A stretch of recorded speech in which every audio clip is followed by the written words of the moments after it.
الحمد لله رب العالمين والصلاة والسلام على سيد الأنبياء والمرسلين أما بعد فأعوذ بالله من الشيطان الرجيم بسم الله الرحمن الرحيم پڑھیے الصلاة والسلام عليك يا سيدي يا رسول الله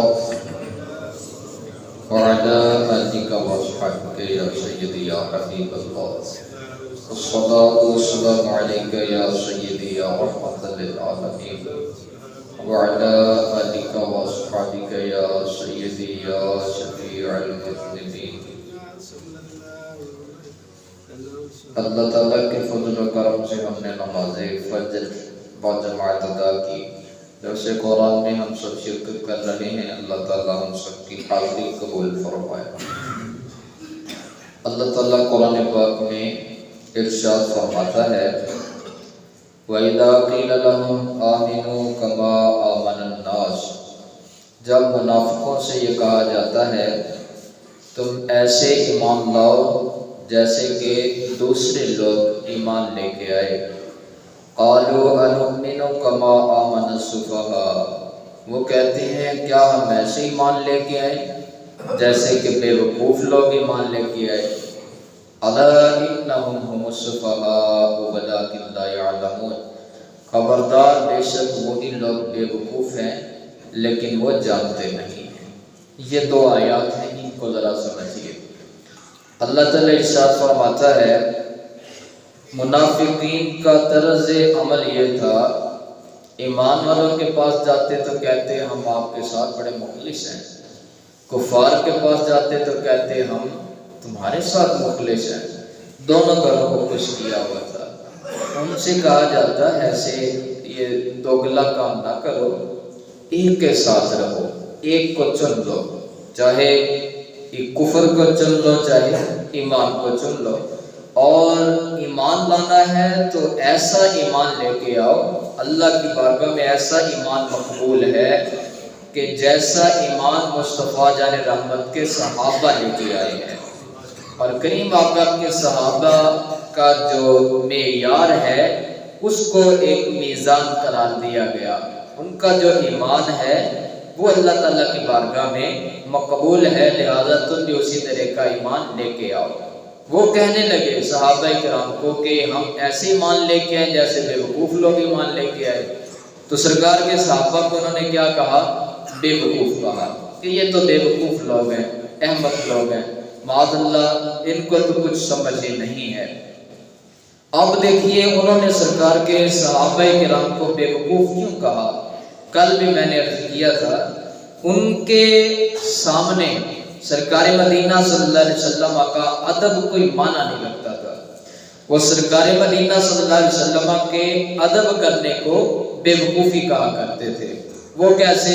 سورہ حجرات آپ پڑھ کے دیکھیے. اللہ تعالیٰ نے ارشاد فرمایا اے ایمان والو اپنی آوازوں کو سرکار کی آوازوں سے بلند نہ کرو، اور اگر تم نے میرے محبوب علیہ السلام سے بات کرنی ہے تو فرمایا ایسا کرو.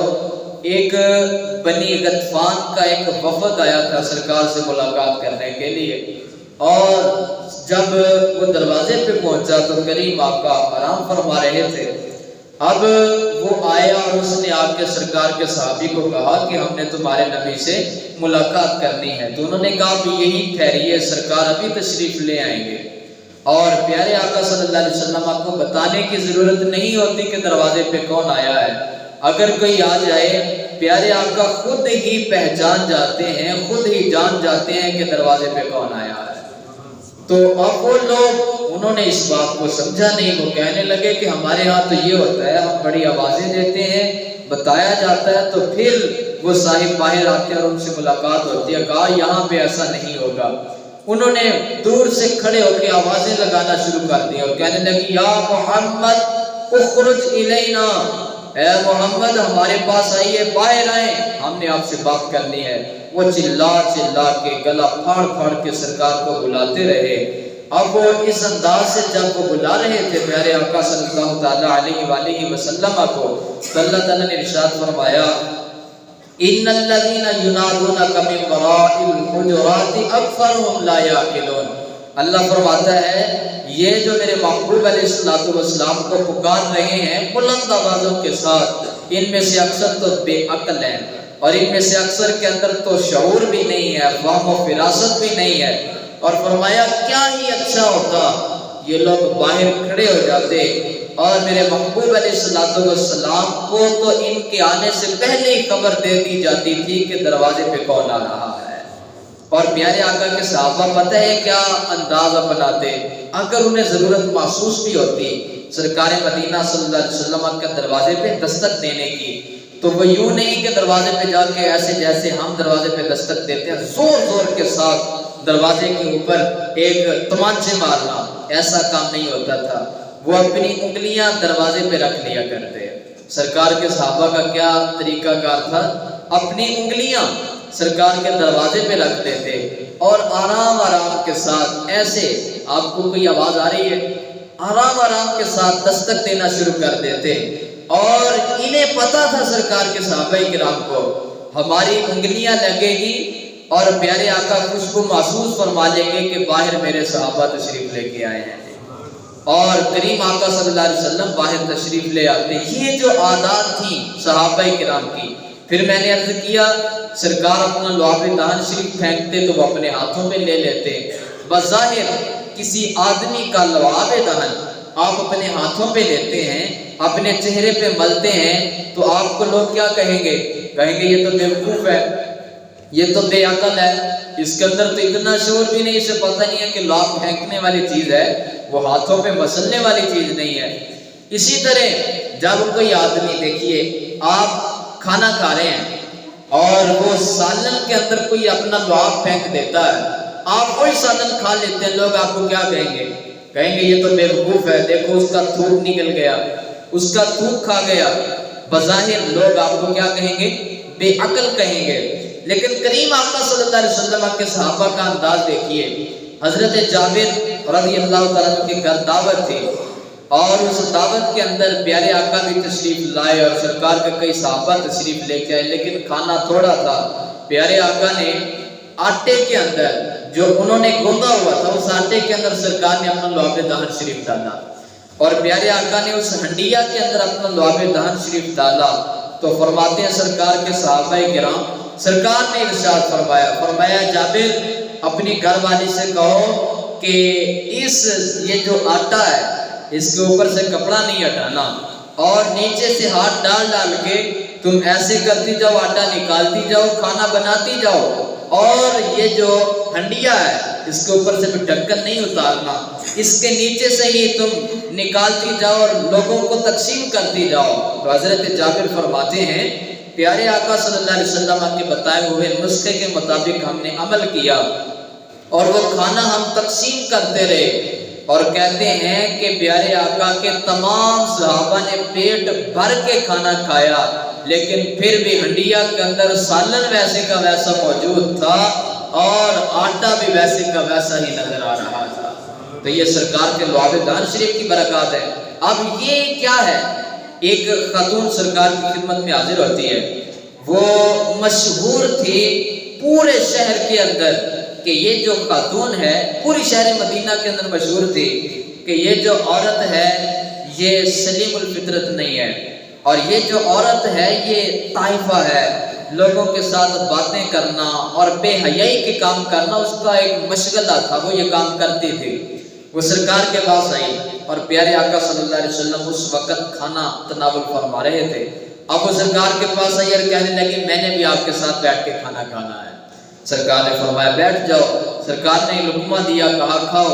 وہ کہنے لگی نہیں، میں نے وہ روٹی کھانی ہے، وہ لقمہ کھانا ہے جو آپ ابھی اپنے منہ کے اندر چبا رہے ہیں، میں نے وہ لقمہ کھانا ہے۔ پیارے آقا صلی اللہ علیہ وسلم آپ نے وہ لقمہ نکالا اور نکال کر کے اس خاتون کو دیا۔ اس عورت نے کھایا وہ لقمہ اور کھا کر چلی گئی۔ سرکار کے صحابہ فرماتے ہیں پورے شہر میں وہ عورت بے حیائی کے نام سے مشہور تھی کہ یہ عورت ہے ہی بے حیا، یہ تو فاحشہ ہے، اس عورت کے اندر بالکل حیا نہیں ہے، بالکل شرم نہیں ہے۔ لیکن جب سرکار کا وہ لقمہ کھا لیتی ہے، پورے شہر مدینہ کے اندر اس سے بڑی حیا والی عورت کوئی ہمیں نظر ہی نہیں آتی تھی۔ اور یہ سرکار کے لعاب دہن شریف کی برکات ہیں۔ اب یہ جو عادات تھی، یہ جو انداز تھا محبت کرنے کا سرکار کے صحابہ کا، بظاہر تو جو محبت سے عاری لوگ ہیں انہیں یہ بے وقوفی نظر آتا ہے، انہیں یہ حماقت نظر آتا ہے۔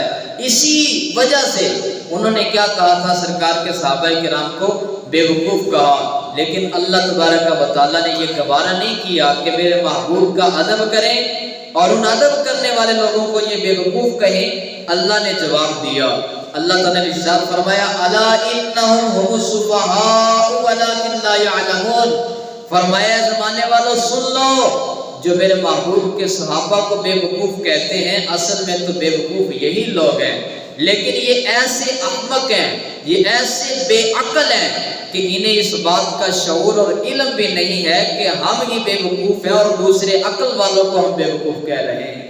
اس لیے فرمایا سرکار کے صحابہ کو بے وقوف کہنا یہ کن کا کام ہے؟ یہ منافقین کا کام ہے، اور ان کے جواب کے اندر ان کو بے وقوف کہنا یہ میرے اللہ کی سنت مبارکہ ہے۔ اس لیے یہ بات آپ ذہنوں کے اندر بٹھا لیں کہ پیارے آقا صلی اللہ علیہ وسلم کا ادب کرنا یہ اللہ تعالیٰ کو بھی پسند ہے، اللہ کے رسول کو بھی پسند ہے، اور سرکار مدینہ صلی اللہ علیہ وسلم کی دہلیز کی بے ادبی کرنا نہ اللہ کو پسند ہے اور نہ ہی اللہ تعالیٰ کے رسول کو پسند ہے۔ اس لیے ہم دعا کرتے ہیں اللہ سرکار کی دہلیز کا ہمیں ادب نصیب فرمائے۔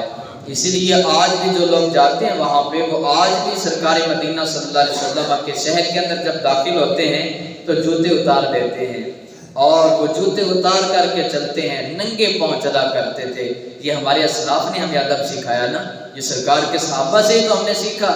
اب دیکھیے حضرت امام مالک رحمۃ اللہ تعالی کا کیا انداز تھا۔ امام مالک 40 سال انہوں نے مسجد نبوی شریف کے اندر سرکار کے روضہ پاک کے سامنے بیٹھ کے درس حدیث دیا ہے۔ بولیے ذرا محبت کے ساتھ جی، کتنے سال جی؟ 40 سال درس حدیث دیا ہے وہاں پہ سرکار کے روضہ پاک کے سامنے۔ ایک دن بھی امام مالک رحمۃ اللہ تعالی جوتا پہن کے نہیں چلے، بغیر جوتے کے چلا کرتے تھے، اور گلی کے اندر نہیں چلا کرتے تھے، دائیں بائیں دیواروں کے ساتھ اپنے یہ کندھے گھسیٹ کر کے چلا کرتے تھے۔ کسی نے کہا حضور یہ کیا؟ تو کہا یہی تو وہ گلیاں ہیں جن گلیوں کے اندر مدینے والے آقا چلا کرتے تھے، اور کہا میں پسند نہیں کرتا کہ سرکار کے جہاں پہ قدم لگے ہیں، سرکار کے قدموں کے اوپر میرا قدم آ جائے اور کہیں بے ادبی نہ ہو جائے، اس لیے آپ کے کندھے اور آپ کے یہ جو بازو ہوتے تھے یہ اکثر زخمی رہا کرتے تھے۔ یہ ہمارے اسلاف نے ہمیں سکھایا۔ تو لیکن جو فریق مخالف کے لوگ ہیں وہ یہ ادب دیکھ کر کیا کہتے ہیں؟ وہ کہتے ہیں یہ تو بے وقوف ہیں، یہ تو احمق ہیں۔ لیکن یہ بات یاد رکھیے، وہ ہمیں احمق کہتے ہیں، یہ صرف ہمارے تک محدود نہیں ہے، انہوں نے تو سرکار کے صحابہ کرام کو بھی احمق اور بے وقوف کہا ہے۔ لہٰذا گھبرانے کی ضرورت نہیں ہے، سرکار کے صحابہ کرام کا طرز عمل اپنائیں، اللہ بھی راضی ہو جائے گا، اللہ کا رسول بھی راضی ہو جائے گا۔ اس لیے فرمایا الا انہم هم السفہاء ولکن لا یعلمون، خبردار سن لو یہی لوگ بے وقوف ہیں لیکن وہ اس بات کو جانتے نہیں ہیں۔